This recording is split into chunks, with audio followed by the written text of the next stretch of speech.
A very good evening, student. Sorry, this is a recorded class. This will be a recorded offline videos for grade 8 social science history, which is actually been taken on 28th Monday 2020. So for those who didn't attend your online class today, that's on the 28th, you can view the offline video in YouTube. I will send the link in the group. So, regarding the main events that triggered the rebellion, we already saw the following events that led to the Sepoy mutiny. Now, after that, we could see that the important part played by Mangal Pandey. So, Mangal Pandey was a very brave soldier who fought against the British, but unfortunately, a plot was designed against him, and he was very in a very clever manner hanged to death. That happened on 29th March. Now, the reason behind the main revolt was the cartridges were greased with fat of pigs and cows. So, as you know, that the sepoys or the Indian soldiers were mainly from the religions of Hindu and Muslim. They were mainly Hindus or Muslims, and as you know, that Hindus regarded cow as their symbol of their religion, and the Muslims also avoided the consumption of pig meat. So when the cartridges, that means the replacement bullets, were actually greased with fat of pigs and cows, the soldiers had to bite off the cartridge to be fed into the rifle. So which was the soldiers' belief that it should not be done as it was against their religion. Then what happened was the sepoys, they protested the use of these cartridges. Hence, since they protested, 85 sepoys were dismissed from service and they were sentenced to 10 years of imprisonment, which happened on 9th May 1857. So another event that occurred was the main event. The first one was Mangal Pandey was killed, and the next one was the sepoys were dismissed from service and they were put in jail. Now, on 10th May, the other Indian soldiers, they really took a march to the jail and they released the imprisoned sepoys, their co-fellow workers who were who were imprisoned. Now, it did not stop the anger. It did not convince the soldiers that their anger was completely vented out. So, as a result of it, they attacked the British officers and they captured the guns and ammunitions. Ammunitions are nothing but the bullets and the quantity of bullets and shells that are stored in a particular area. And they set fire to the buildings and destroyed the British properties. So the Indians thought that they were taking enough revenge on the British, and they were very prudent enough and they were very strong enough to convict a war or declare a war on the Firangis. So the Firangis are nothing but people, you can say white people or the British. Now, the other question, the important question that popped up was who would rule India again? Now, since we already know that British had set their foot in our land and they had established the East India Company and they were completely ruling our territories. Now, if British were to be thrown out, then the question was which Indian would rule back again. So they decided that the Mughal Emperor Bahadur Shah Zafar was fit enough to rule back India again, and he belongs to the Mughal dynasty. As you know, that the northern part of India was majority ruled by the Mughal Emperor or the kings belonging to the or the rulers belonging to the Mughal dynasty. So as a course of action, the sepoys, they wanted to confirm that Bahadur Shah would accept their offer. So Bahadur Shah used to reside in the Red Fort in Delhi. That is his residence. So the sepoys rode to Delhi from Meerut. So all these events happened in Meerut. Now the sepoys, after they have showed enough rebellious activities in Meerut, now they are actually riding back to Delhi and they want to meet the emperor. Now the regiments in Delhi also rose up in rebellion. So the soldiers or the sepoys who were stationed in Delhi also rose up to the rebellion or also rose up to the cause, and British officers were killed and ammunitions were seized and buildings were destroyed. So these successive events were happening everywhere, and you could see the spread of the rebellion from one territory to another. This in fact threatened the British Empire, and the British were a bit worried, and the evidence of this can be seen in a letter. Now, what happened was the Indian sepoys literally surrounded the Red Fort because they wanted to meet the Badshah. Now, the Badshah's residence is the Red Fort, and he was just residing there, but he was not ruling Delhi. So they just marched into his palace and they just placed their obligation to Badshah. But the emperor was hesitant to challenge the British because the emperor was wise, but he also knew that the British people were very fairly strong enough and the fight would not be fair. But still, when the soldiers insisted, he had no other go but to accept the offer made by the sepoys. So the emperor accepted to rule India after the British would be thrown out. Now, so they forced their way into the palace and they proclaimed Bahadur as their leader. So the meaning of proclaimed is announce officially. So they themselves announced Bahadur as their leader. And the emperor had to accept that there was no other go. And immediately, as a consequence, he wrote wrote letters to all the chiefs and rulers. These are the petty chiefs and rulers who rule the other parts of Delhi. And he wrote a letter, and the purpose of the letter was to organize a confederacy of Indian states to fight the British. So the meaning of confederacy is nothing but the people collect together of a particular political party or from all over the states. They collect together to fight for a common or a particular purpose. So the purpose here was to defeat the British and throw them out of the country. So the purpose of the letter also was to organize a confederacy of Indian states to fight against the British. So he wanted to bring all the Indian states together to fight for a common purpose, which is nothing but throwing the British out of India.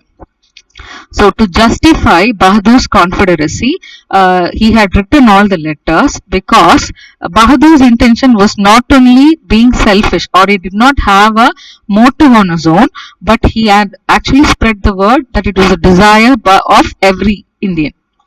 Now, the Mughal dynasty, if you see, they ruled on behalf of the Mughal ruler, and the Mughal dynasty spreads vast beyond many territories in the northern parts of India. So, since the British actually set their foot into India, they were little bit threatened by the expansion of the British rule.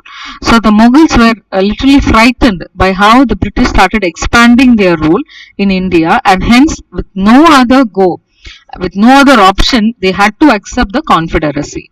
Now, but do you think British would have accepted this situation? No, the British people were literally not able to accept the situation at all because they did not expect it from the Indians. They did not expect a rebellion to arise from the Indian community because the British thought that the greasing of cartridges will not be a very big issue. That was the reason. The next one was the spread of the rebellion. So we saw that how the rebellion started and from how Meerut it traveled to Delhi. Now we are going to see how it traveled to other parts like Delhi, Kanpur, Lucknow. So even though this was happening and going on in Delhi, after which there was no uprising for a week. There was total silence in all the states, which means that it took more time for the news to travel. So since it was not a quicker communication that happened, it was taking a long time, a longer process, favoring the British to get ready all their armed resources from abroad. So what happened was the regiments that were mutinied, and they've actually joined. Regiment is nothing but the batch of soldiers who are actually rebelling. So that is known as a mutiny. They joined at very important points like Delhi, Kanpur and Lucknow. So these are the most important, all the nodal points. So nodal means a very important particular position of a place, and the peak, or you can say the highest. Okay. So now what happens is that all the soldiers, all the sepoys who were stationed at these three places, they joined together, and even the people from the town and the villages, they rose up in rebellion and they joined the sepoys. They rallied through the streets and they were prepared to fight the British. So almost every person in India was prepared to mentally fight, physically fight against the British. The ladies, the women were also involved in the war. You will be surprised to know that it started with Nana Sahib. So we remember the story of Jhansi Rani Lakshmi Bai and her husband Peshwa, who actually passes away, and Rani Lakshmi Bai actually sends a letter to the British people asking for acceptance of their son Nana Sahib. Actually, Nana Sahib is their adopted son. If you would have seen the history of Jhansi Rani Lakshmi Bai, it portrays her as a very brave woman who doesn't fear the British, and she loses her firstborn and she adopts another boy called Nana Sahib. And after the death of her husband, she pleads to the British government to accept Nana Sahib as the next successor to the throne and to also grant her a pension as her husband passed away. But the British denied both the pleas. So both the pleas were rejected, and finally she had no other go but also to join forces. So Nana Sahib, he gathered all the armed forces and he started expelling the British from the city. Expelling or expelled means literally make them move away from the city or throw them away from the city. And Nana Sahib, he declared himself as Peshwa. So the Peshwa is nothing but a king or a ruler. So Nana Sahib, he proclaimed himself as a ruler. And Nana Sahib became the governor under the Bahadur Shah. So Bahadur Shah is the main emperor in the Mughal dynasty, and Nana Sahib became his governor. Now another situation happened in Lucknow. A similar situation or a similar scenario happened in Lucknow. We can see that Burjis Qadir, so he proclaimed as the new Nawab, and the women who joined this particular battle were Rani Lakshmi Bai, obviously the mother of Nana Sahib, and Begum Hasrat. She is the mother of Burjis Qadir, and they joined the rebel sepoys to fight against the British. Now there was another person who joined the fight, that is Tantia Tope. Who is none other than the general of Nana Sahib. So since the army has to have a general, Tantia Tope was the bravest of brave. He was given the position or designation of a general for the Nana Sahib's army. So all these events led to the rise in the rebellion, and the British were literally frightened or scared to see the situation, which was actually witnessed, which was actually written in a letter by Lieutenant Colonel Tytler. This happens to be on page 58, second paragraph. So on page 58, second paragraph, I'm reading the first, second, third, fourth, fifth, sixth, seventh line. So on the 6th of August in 1857, a telegram was sent by Lieutenant Colonel Tytler to his commander-in-chief. In the letter, you can see the fear that is felt by the British. So what did he express in the letter? He was literally telling that the British people were being cowed by the numbers, cowed or literally curbed or literally put down by the numbers opposed to them. So the Indians who were fighting against them were more in number, and there was endless fighting. So the fighting carried on for months and years. Every village is held against us. So every village started to rebel against the British, and even the zamindars who owned acres of land, who were a little bit loyal to the British, they also started to oppose them. And besides all these events, there were one or two leaders who sprung up using this situation, but I hopefully think that they had joined the battle. So the first one is Ahmadullah. So on the same page 58, the third paragraph in the first line, Ahmadullah Shah, he is a Maulvi from Faizabad. He prophesied, almost predicted that the rule of British would come to an end soon, and therefore, feeding to the imagination of people, he raised a huge force of supporters. So he came to Lucknow to fight the British. In the next part, in Delhi, if you see a large number of Ghazis are nothing but are people who are religious warriors. They came together to wipe out the white people, and Bakht Khan, a soldier from Bareilly, took charge of a large force of fighters who came to Delhi. So he became a key military leader of the rebellion. And in Bihar, you can see an old zamindar, Kunwar Singh. He joined the rebel and sepoys and battled with the British for many months. So you can literally see you can imagine the scenario as the whole of northern part of India was literally fighting with the British in almost every province. So the British Empire thought that it would not be easy to fight back. So what are the strategies they devised to suppress the revolt? The first one, on the same page number 58, the company fights back. So it would be of great shame if the British did not fight back. So they did not put up a fair fight. Now what they did was they decided to bring reinforcements from England. Reinforcements, you can literally say new regiments or new sepoys or extra armed forces, and what are the other arms you need require for a battle. So all these were brought from England, and they passed new laws so that the rebels can be easily convicted and they can be imprisoned. So in the similar way, the first thing what the British did was they recaptured Delhi from the rebel forces in September 1857. That was the first one, and the second one done by the British was the last Mughal emperor Bahadur Shah. He was actually tried in court and sentenced to life imprisonment. He and his wife Begum Zeenat Mahal, they were sent to prison in Rangoon. So obviously, Bahadur Shah Zafar, he died in the Rangoon jail in November 1862. So after the recapture of Delhi, however, the British thought that the rebellion would die down, but eventually, if you see, the Indian people continued to resist and fight the battle with the British. Now the British had to fight 2 years to suppress the rebellions, and it took a great toll of lives. And the next one was Lucknow. In Lucknow, what happened was Rani Lakshmi Bai, she was defeated and killed in a battle. In a similar way, another brave queen, Rani Avanti Bai, who also had initial victory in Keri but was also killed by the British rulers. Now, this Tantia Top, who was the who was the general for Nana Sahib, he managed to escape to the jungles of central India, and he continued to fight a guerrilla war. Guerrilla war is nothing but a war that is fought under hidden circumstances. So you don't straight away face the enemy. So what he did was he escaped into the deep jungles of central India, and with the help of the tribal people and the peasants over there, he tried to wage a guerrilla war against the British, but he was captured and killed, unfortunately, in April 1859. And although the British were successful enough to kill all the rebels and imprison them and threaten the people, still they wanted to earn the loyalty of the Indians because they wanted to continue their rule in India.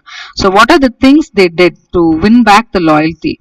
The first one was they announced rewards for loyal land holders who would be allowed to continue to enjoy traditional rights over their lands. So if you are literally loyal to the British, then you will have your 100% right over your land, and the British will not take away your land. So that was the first reward that was given. Second reward was that the people who had rebelled were told if they submitted to the British and if they had not killed any white people, then they would remain safe and their rights and claims to the land would not be denied.